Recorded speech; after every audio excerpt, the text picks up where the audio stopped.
इतना वेद शास्त्र पढ़े हुए आप भी नहीं कर सकते हैं, फिर लोगों को करनी चाहिए, आप क्यों करते?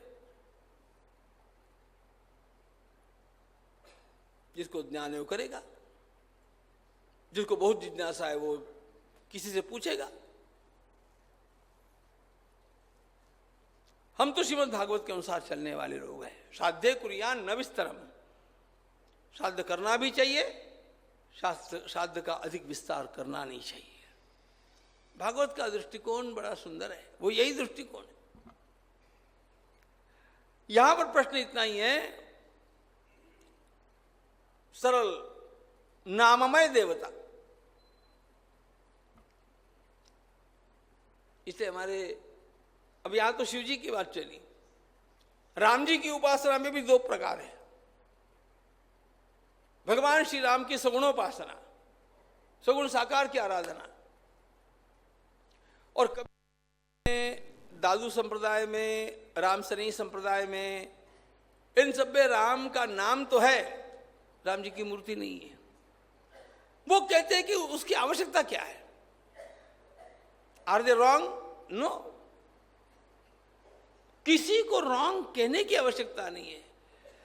Try to understand in what context they are right.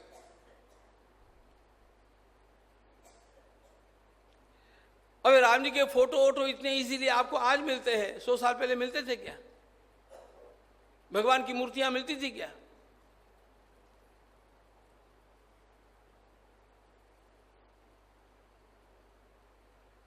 फिर किसी को भी लगे, अच्छा वो एक बात ऐसी है, शिव जी के साथ बड़ी सरलता है, कोई मूर्ति वूर्ति नहीं मिली, एक शिवलिंग स्थापित करना। उपमन्यु को कहां मिली थी? महाभारत में और शिव पुराण में लिखा है, उसने एक गोल मटोल पत्थर देखा, 8 ईंटों का देवालय बनाया, उसमें उस पत्थर को रख दिया, शिव जी की जय। उस उपासना से उपमन्यु सिद्ध हो गए।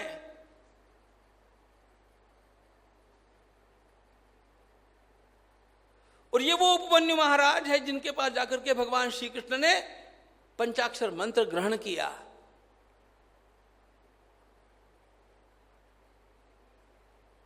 भाव बड़े आकड़े ये रवि ना कड़े। उपमन्यु के भाव के कारण भगवान शिव प्रसन्न हो गए ना। तुम्हारे वैष्णव आचार्यों ने विचार क्या किया, अब शिव जी की तो ठीक है, कोई गोल मटोल पत्थर उठा लो, उसको रख दिया ऐसा, और वो भी नहीं मिला आपको, यहाँ गंगा जी के बालू को ले लिया, बालू को ऐसा कर दिया, शिवाय नमः। मृत्तिका ले ली, मृत्तिका के शिवजी बनाए। तुकाराम महाराज कहते मृत्तिका लेना, शिवजी बनाना, पूजा पूरी करना, धूप दीप नैवेद्य आदि सारा पूरा करना, और फिर शिवजी को विसर्जन करके मृत्तिका को गंगा जी में छोड़ देना। मिट्टी गई गंगा जी में और पूजा पहुंची शिवजी के पास। ये शिवजी के लिए ठीक है, राम जी के लिए मुश्किल है।